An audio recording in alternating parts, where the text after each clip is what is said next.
Hello guys, welcome back. SSLC പരീക്ഷയിൽ മുഴുവൻ വിഷയങ്ങൾക്കും A+ ലഭിച്ച വിദ്യാർത്ഥികളാണ് നിങ്ങളെങ്കിൽ നിർബന്ധമായിട്ടും ഈ സ്കോളർഷിപ്പിനെ കുറിച്ചിട്ട് അറിഞ്ഞിരിക്കുക. SSLC പരീക്ഷയിൽ എല്ലാ വിഷയങ്ങൾക്കും A+ ലഭിച്ച വിദ്യാർത്ഥികൾക്ക് സംസ്ഥാന സർക്കാരാണ് നൽകുന്നത്. അതുകൊണ്ട് തന്നെ സ്കോളർഷിപ്പ് ലഭിക്കും. 10,000 രൂപയാണ് നിങ്ങൾക്ക് സ്കോളർഷിപ്പായിട്ട് ലഭിക്കുക. കഴിഞ്ഞ വർഷം വരെ അപേക്ഷ നൽകിയ മുഴുവൻ കുട്ടികൾക്കും സ്കോളർഷിപ്പ് തുക ലഭിച്ചിട്ടുണ്ട്. അപ്പോൾ മുഴുവൻ വിഷയങ്ങൾക്കും A+ ലഭിച്ച വിദ്യാർത്ഥികൾ നിർബന്ധമായിട്ടും ഈ വീഡിയോ കാണുക. ഈ സ്കോളർഷിപ്പിന് എങ്ങനെയാണ് അപേക്ഷ കൊടുക്കേണ്ടത്, എപ്പോഴാണ് അപേക്ഷ സ്റ്റാർട്ട് ചെയ്യുന്നത്, അപേക്ഷയുമായിട്ട് ബന്ധപ്പെട്ട കാര്യങ്ങളൊക്കെ നമ്മൾ ഈ വീഡിയോയിൽ പരിശോധിക്കുന്നുണ്ട്. വീഡിയോ പൂർണ്ണമായിട്ട് കാണുക. മാക്സിമം ഈ വീഡിയോ ഷെയർ ചെയ്ത് കൊടുക്കുക. അപ്പം നമുക്ക് ആദ്യം നിങ്ങൾ ചെയ്യേണ്ട കാര്യം, നിങ്ങളുടെ മൊബൈൽ ഫോണിൽ ഗൂഗിൾ ഓപ്പൺ ചെയ്യുക, ക്രോം ബ്രൗസർ ഓപ്പൺ ചെയ്യുക. ശേഷം സെർച്ച് ചെയ്യേണ്ട ഭാഗത്ത് KLscholarships.com എന്നിവിടെ ആ ഒരു URL കൊടുക്കാം. നിങ്ങൾ ഇത് ക്രോം ബ്രൗസറിൽ ഗൂഗിളിലൊന്ന് സെർച്ച് ചെയ്യുക. സെർച്ച് ചെയ്ത് കഴിഞ്ഞാൽ ഗൂഗിളിൽ ഒരുപാട് ലിസ്റ്റ് നമുക്ക് ലഭിക്കും. അതിൽ ആദ്യത്തെ KL സ്കോളർഷിപ്സ് എന്ന് കാണുന്ന ആ ഒരു ഭാഗത്ത് ക്ലിക്ക് ചെയ്യുക. ക്ലിക്ക് ചെയ്ത് കഴിഞ്ഞാൽ നിങ്ങൾക്ക് ഇത്തരത്തിലുള്ള ഒരു ഇൻ്റർഫേസ് ആയിരിക്കും ലഭിക്കുക.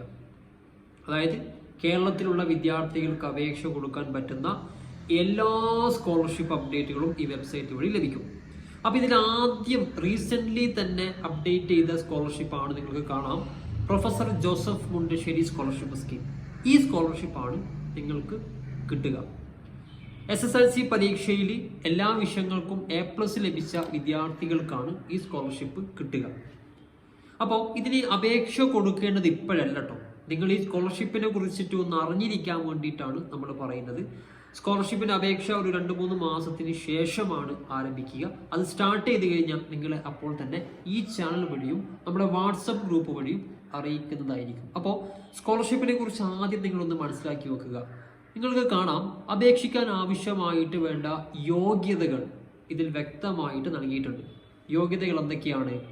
ന്യൂനപക്ഷ മതവിഭാഗത്തിൽപ്പെട്ട വിദ്യാർത്ഥികൾ ആയിരിക്കണം. അതായത് SSLCയിൽ എല്ലാ വിഷയങ്ങൾക്കും A+ ലഭിച്ച എല്ലാ മതവിഭാഗത്തിൽപ്പെട്ട വിദ്യാർത്ഥികൾക്കും ലഭിക്കില്ല. മറിച്ച് ന്യൂനപക്ഷ മതവിഭാഗം, മുസ്ലിംസ്, ക്രിസ്ത്യൻസ്, ജൈന, ബുദ്ധ, പാഴ്സ് എന്നീ മതവിഭാഗത്തിൽപ്പെട്ട വിദ്യാർത്ഥികൾക്കാണ് സ്കോളർഷിപ്പ് ലഭിക്കുക. രണ്ടാമതായിട്ട് വേണ്ട യോഗ്യത, നിങ്ങളുടെ കുടുംബ വാർഷിക വരുമാനം 8 ലക്ഷം രൂപയിൽ കൂടാൻ പാടില്ല.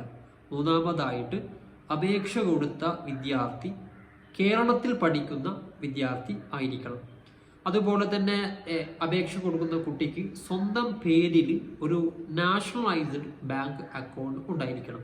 അതില്ലെങ്കിൽ ഇപ്പോൾ തന്നെ പോയിട്ട് നിങ്ങൾക്കൊരു ബാങ്ക് അക്കൗണ്ട് എടുക്കാം. കാരണം ഈ സ്കോളർഷിപ്പ് മാത്രമല്ല, +1 +2 കാലഘട്ടത്തിൽ ഒരുപാട് സ്കോളർഷിപ്പുകൾ നിങ്ങൾക്ക് ലഭിക്കാനുണ്ട്. അപ്പോൾ അതുകൊണ്ട് തന്നെ നിങ്ങൾ ടൗണിലൊക്കെ പോകുന്ന സമയത്ത് നിങ്ങളുടെ പേരിൽ ഒരു നാഷണലൈസ്ഡ് ബാങ്ക് അക്കൗണ്ട് തന്നെ വേണം. ഒരു ബാങ്ക് അക്കൗണ്ട് എടുക്കുക. അപ്പം ബാങ്ക് അക്കൗണ്ടും ആവശ്യമാണ്. ഇത്രയും യോഗ്യതകളാണ് സ്കോളർഷിപ്പിന് അപേക്ഷ കൊടുക്കാൻ ആവശ്യമായിട്ട് വേണ്ടത്. ഇനി അപേക്ഷിക്കാൻ വേണ്ട രേഖകൾ എന്തൊക്കെയാണ്? അപേക്ഷയുടെ രജിസ്ട്രേഷൻ പ്രിന്റ് ഔട്ട്, അതായത് അപേക്ഷ കൊടുത്തു കഴിഞ്ഞാൽ നമുക്ക് അപ്പോൾ തന്നെ അവിടുന്ന് ഒരു പ്രിന്റ് ഔട്ട് ലഭിക്കും. ആ പ്രിന്റ് ഔട്ട്, SSLC മാർക്ക് ലിസ്റ്റിന്റെ കോപ്പി, വിദ്യാർത്ഥിയുടെ സ്വന്തം പേരിലുള്ള നാഷണലൈസ്ഡ് ബാങ്ക് അക്കൗണ്ടിന്റെ പാസ്ബുക്കിന്റെ ഫ്രണ്ട് പേജിലെ ഒരു കോപ്പി, വിദ്യാർത്ഥിയുടെ Aadhaar card, nativity certificate, community certificate, ഇതൊക്കെ നിങ്ങൾക്ക് വില്ലേജ് ഓഫീസ് വഴി ലഭിക്കും. ഇൻകം, വരുമാന സർട്ടിഫിക്കറ്റ്, റേഷൻ കാർഡിന്റെ കോപ്പി. ഇത്രയും രേഖകൾ മാത്രമേ ആവശ്യമുള്ളൂ നിങ്ങൾക്ക് ഈ സ്കോളർഷിപ്പിന് അപേക്ഷ കൊടുക്കാം. അപ്പോൾ പ്രധാനമായിട്ടും ഈ കാര്യങ്ങളൊക്കെ ഒന്ന് അറിഞ്ഞിരിക്കുക. അപ്പോൾ മാക്സിമം ഈ ഒരു അറിവ് നിങ്ങൾ മറ്റുള്ളവർക്ക് ഒന്ന് ഷെയർ ചെയ്ത് കൊടുക്കുക. എന്തെങ്കിലും സംശയം ഉണ്ടെങ്കിൽ കമൻറ്റായി ടെക്സ്റ്റ് ചെയ്യാം, വാട്സപ്പ് വഴി കോൺടാക്ട് ചെയ്യാം. മറ്റൊരു വീഡിയോ കാണാം. ബൈ.